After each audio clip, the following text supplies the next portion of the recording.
Welcome to World News. This is Jyoti. Let's down to the details. In a stirring display of solidarity, U.S. envoy Steve Witkoff, Ivanka Trump and Jared Kushner addressed a massive crowd at Hostages Square in Tel Aviv. The rally, held weekly since the October 7 attacks, drew thousands of Israelis hoping for the safe return of hostages held in Gaza. Witkoff praised the resilience of the Israeli people, while Kushner called the attacks a tragedy that united the world behind Israel.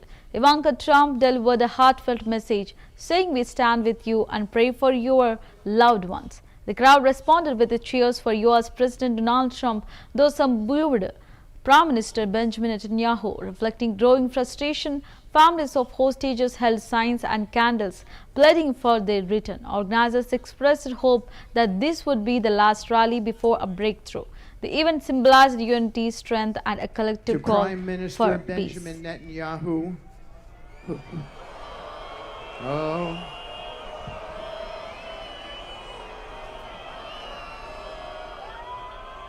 I was in the trenches with the Prime Minister. Believe me, he was a very important part here.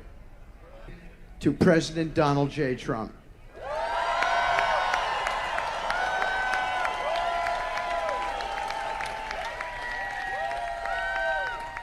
To President Donald J. Trump, a man who is a humanitarian through and through, with the indomitable spirit, who once again proved that bold leadership and moral clarity can reshape history and change the world. I also have to say, working with President Trump on this, his commitment to seeing peace, to seeing the hostages return home, to seeing Israel secure and safe, and to seeing the entire Middle East stable and thriving is unmatched. I couldn't be more proud to see the way that the state of Israel and its people have carried themselves through this traumatic, unthinkable, horrific experience. The President wanted me to share, as he has with so many of you personally, that he sees you, he hears you, he stands with you. To Prime Minister Benjamin Netanyahu. Oh.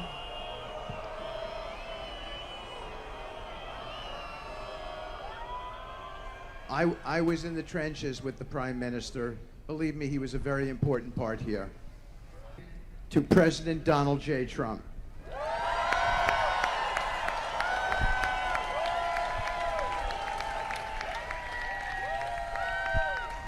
To President Donald J. Trump, a man who is a... In a major humanitarian push, dozens of aid trucks rolled through the Egyptian side of the Rafah crossing carrying essential supplies for Gaza. Egypt has pledged to send hundreds more, with the reports indicating up to 400 trucks are being dispatched daily.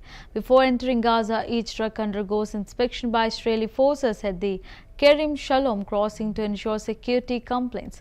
The aid includes food, water, medical supplies and shelter materials coordinated by the Egyptian Red Crescent and international partners. This surge in relief efforts follows a fragile ceasefire agreement and growing international pressure to ease the humanitarian crisis. Footage from the border showed long convoys waiting for clearance. As aid workers emphasized the urgency of reaching civilians in need, the operation marks one of the largest aid movements since the conflict began, offering a glimmer of hope for those trapped in Gaza.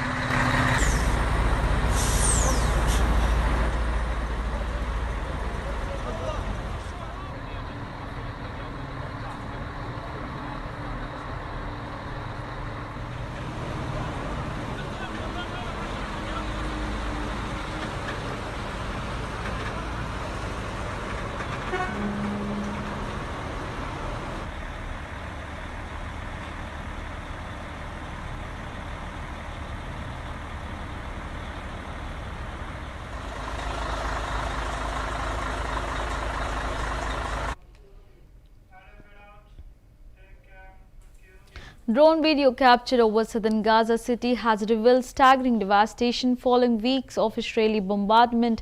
The footage shows entire neighborhoods reduced to rubble with only skeletal remains of buildings standing amid vast stretches of debris. Tal al-Hawa and surrounding areas, once densely populated, now resemble a war zone bearing the scars of intense military operations. This region had been a focal point of Israel's offensive prior to the recent ceasefire aimed at dismantling Hamas infrastructure. As the dust settles, displaced residents have begun returning to access the damage, many finding their homes completely destroyed.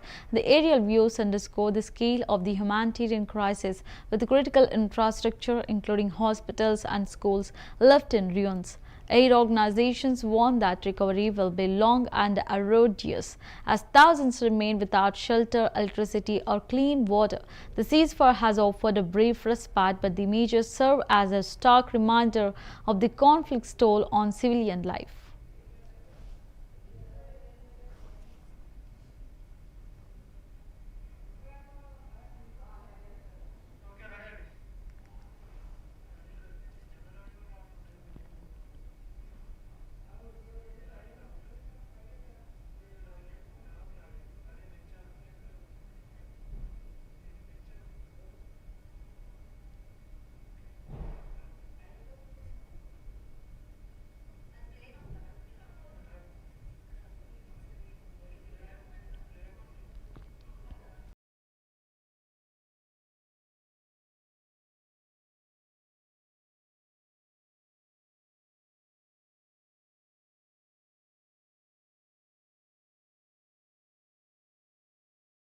At an explosives manufacturing plant in rural Tennessee has left no survivors, according to Humphreys County Sheriff Chris Davis. The blast occurred at Accurate Energetic Systems, a facility that supplies and researches explosives for the U.S. military. The explosion leveled the plant and the scattered debris across a half-mile radius.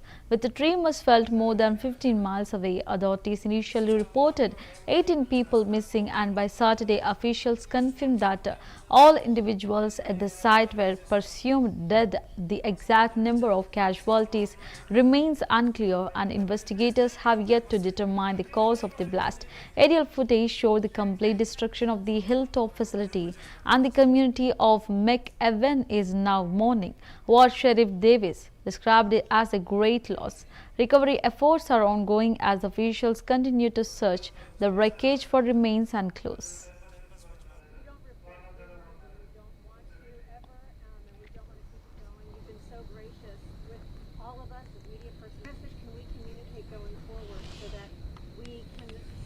That question, I can tell you at this time, we have notified all 16 families of those people that we feel was involved in this situation, this tragedy. Now, you notice the number, there's a difference in the number there. We have been able to locate and determine those two other folks was not on this site. More methodical. And as I explained to you earlier, we're literally having to clear foot by foot, and I'm literally meaning that. As we take a step, if there's any kind of anything that we feel is in harm to any emergency or any LEO or anyone that's personnel or for lack of better words, bomb squad or bomb tech guys that's on this working this, we're feeling that we're having to clear it foot by foot, and that's what we're doing. Forgive me, I'm stuttering a little. Sheriff. Yes, ma'am. Thank you, Sheriff.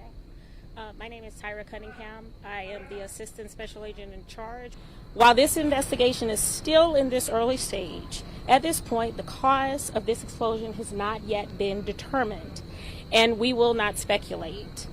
What we can say is that every effort is being made to conduct a thorough, methodical, and science-based investigation to find the answers that led to this tragedy and the answers that this community deserves. ATF's mission is to protect the public. That means not only finding out what happened here, but also ensuring that if criminal activity is involved, those responsible will be held accountable. And if it was accidental, that lessons have been learned to prevent a tragedy like this from ever happening again. don't report rumors, and we don't want to ever, and we don't want to keep it going. You've been so gracious with all of us as media persons. What message can we communicate going forward so that we can stop and... That question, I can tell you at this time, we have notified all 16 families of those people that we feel was involved in this situation, this tragedy. Now, you notice the number, there's a difference in the number there. We have been able to locate and determine those 2 other folks was not on this site. More methodical. And as I explained to you earlier, we're literally having to clear foot by foot. And I'm literally meaning that as we take a step, if there's any kind of anything that we feel is in harm to any emergency or any LEO or anyone that's personnel or for lack of better words, bomb squad or bomb tech guys that's on this working this, we're feeling that we're having to clear it foot by foot, and that's what we're doing. Forgive me, I'm stuttering a little. Sheriff. Yes, ma'am. Thank you, Sheriff. My name is Tyra Cunningham. I am the Assistant Special Agent in charge. While this investigation is still in this early stage, at this point, the cause of this explosion has not yet been determined, and we will not speculate.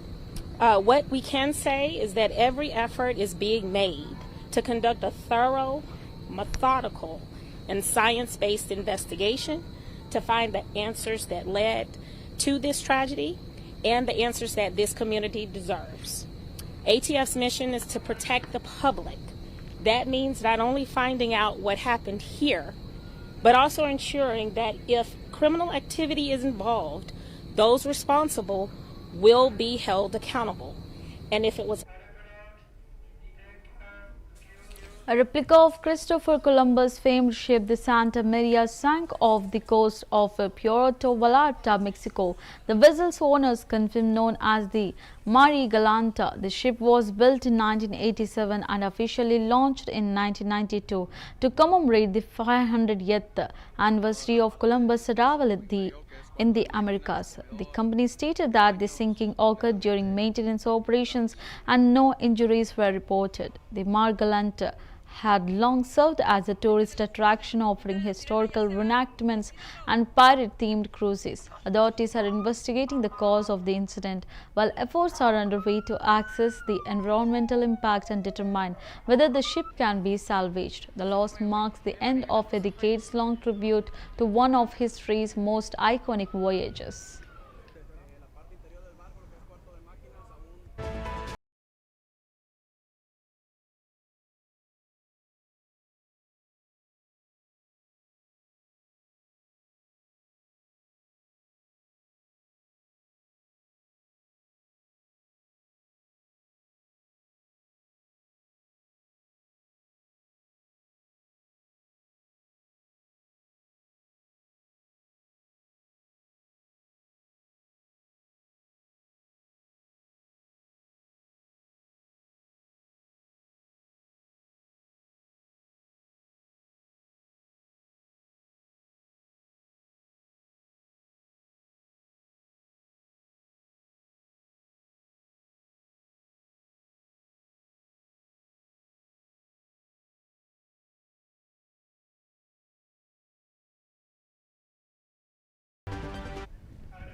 Tensions flared in the South China Sea as a Chinese Coast Guard vessel rammed and damaged a Philippine government ship near Titu Island, also known as Pagasa Island. The incident occurred after the Chinese vessel deployed a powerful water cannon against the anchored BRP-2 Pagbuya, part of the Philippines fisheries fleet, although the ship sustained minor damage. No injuries were reported among the Filipino crew. The Philippine Coast Guard condemned the act as a clear threat, accusing China of deliberate aggression in disputed waters. China, meanwhile, blamed the Philippines for illegally entering what it claims are Chinese waters near Sandy Cay and said it took control measures in accordance with its laws. This latest confrontation underscores the escalating maritime tensions between Manila and Beijing, despite international rulings that challenge China's expansive territorial claims. The incident has drawn global attention with calls for restraint and adherence to international law.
and committing a genocide.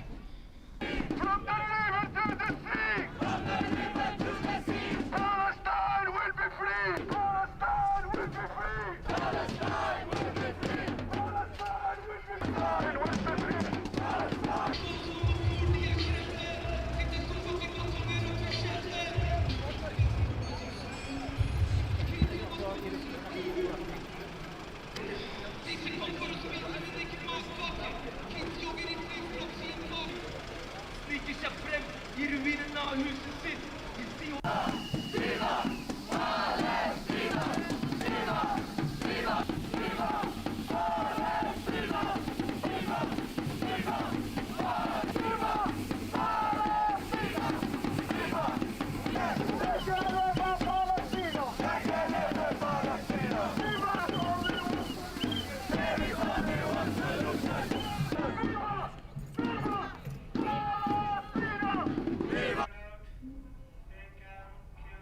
During a symbolic visit to Pyongyang, Russian Security Council Deputy Chairman Dmitry Medvedev met with the North Korean leader Kim Jong-un and delivered President Vladimir Putin's friendly greetings.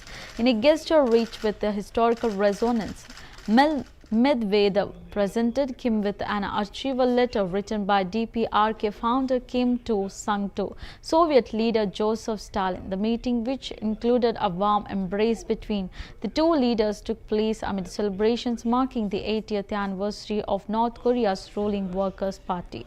Discussions focused on strengthening Moscow-Pyongyang cooperation and recalling shared wartime memories.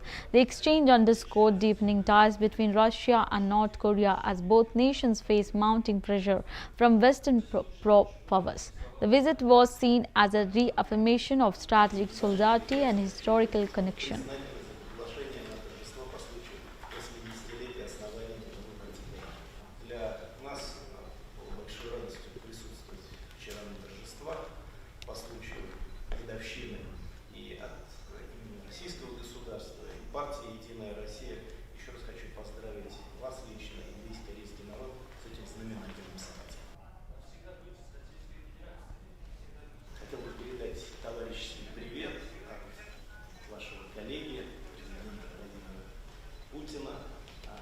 который придает огромное значение всестороннему развитию наших двусторонних связей. Мы ценим те решения, которые были приняты вами по поводу развития этих отношений. И, конечно, для нас исключительно важной является позиция Корейской трудовой партии и КНДР по поводу специальной военной операции, о чем мы только что сказали. В нашей памяти навсегда останется героизм воинов, которые защищали нашу землю, пришли нам на помощь. Это на долгие годы практически скрепило наши народы и вошло в сокровищницу наших отношений. Теперь наши отношения основаны на крепкой юридической основе, на договоре союзническом, и мы исходим из того, что мы будем базировать наши связи в дальнейшем на нем, неуклонно исполняя обязательства, вытекающие из этого договора. И вы только что спросили меня, когда я последний раз был в Пхеньяне, это было 25 лет назад. Хотел бы вас поздравить с тем, что столица сейчас выглядит очень красивой, видны изменения, которые произошли в последние годы, видно благоустройство. At Hostage Square in Tel Aviv, the epicenter of Israel's campaign to free captives taken by Hamas on October 7, 2023, U.S. Special Envoy Steve Witkoff addressed a massive crowd estimated at 4 lakh, flanked by Jared Kushner and Ivanka Trump. Witkoff delivered a message of solidarity and hope. However, when he mentioned Israeli Prime Minister Benjamin Netanyahu, the crowd erupted in boos, reflecting growing public frustration over the government's handling of the hostage crisis. Protesters have increasingly directed their anger at Netanyahu, demanding more decisive action. The rally, marked by emotional speeches and calls for unity, underscored the deepening divide between the Israeli public and its leadership amid ongoing efforts to secure the hostages' release. I was in the trenches, guys. Let me just finish my thought. I was in the trenches with the Prime Minister. Believe me, he was a very important part here.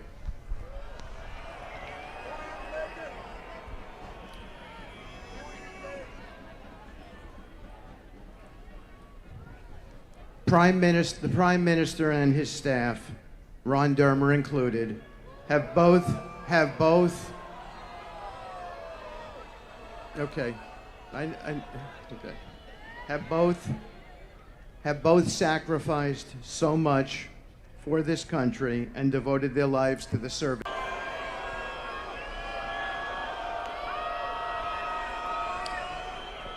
Okay. To Prime Minister Benjamin Netanyahu,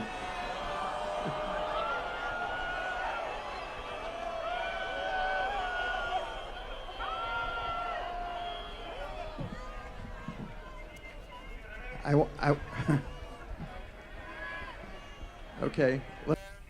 Tensions continue to escalate along the Afghanistan-Pakistan border following a reported attack by Taliban fighters on a Pakistani checkpoint near the coast region. According to local sources, the assailants managed to seize G3 rifles from Pakistani forces during the assault. The incident highlights the growing volatility in the border areas where cross-border clashes and militant incursions have become increasingly frequent. Security officials have yet to confirm the full extent of the losses or casualties. The attack is the latest in a series of confrontations that have strained relations between Islamabad and Kabul. Analysts warn that such incidents could further destabilize the already fragile frontier. Both nations have traded accusations over harboring militants, complicating efforts at regional cooperation. Authorities are reportedly investigating the breach and accessing security protocols in the area.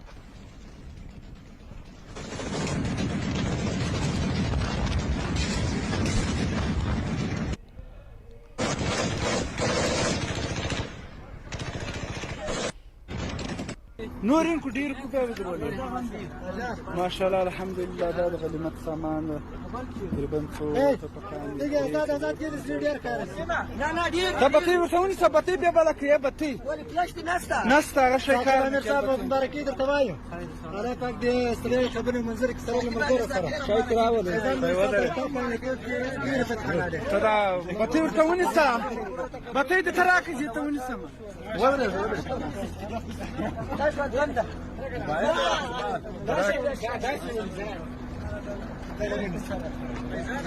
ما شاء الله ده توبكان دي نا وقت ها ده دروخي ده چا ده ها ده ضربتي During a press conference in New Delhi, Afghanistan's Foreign Minister Amir Khan invited India to invest in key sectors such as minerals, healthcare and sports. His remarks came during an official visit aimed at strengthening bilateral ties and enhancing regional cooperation. Mutki emphasized the strategic importance of the Chabar port and called for joint efforts to navigate sanctions and boost its role in connectivity. He also urged the opening of the Wagah border, describing it as the fastest and most direct trade route between India and Pakistan. The move, he said, could significantly enhance regional commerce and ease Afghan exports. Meetings with Indian officials focused on expanding diplomatic engagement and increasing direct flights. Afghan delegates also met Indian business leaders to explore trade opportunities.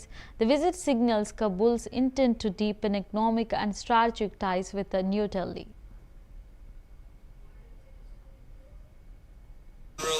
Health, agriculture and sport. بهرنیو چارو محترم وزیر ویلسی مریضانو تجارانو محصلینو تبا د ویزو په برخه کې اساني راوړي.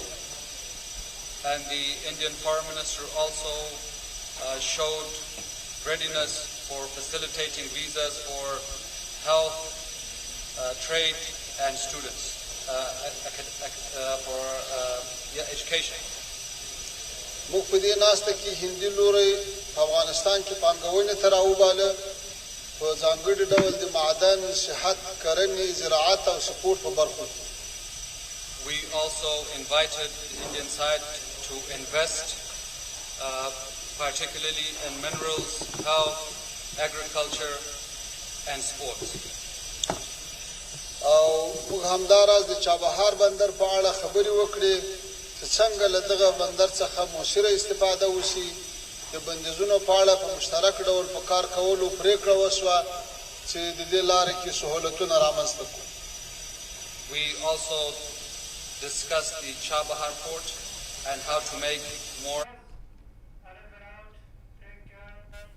That's the wrap of the world news. Keep watching CVR News English.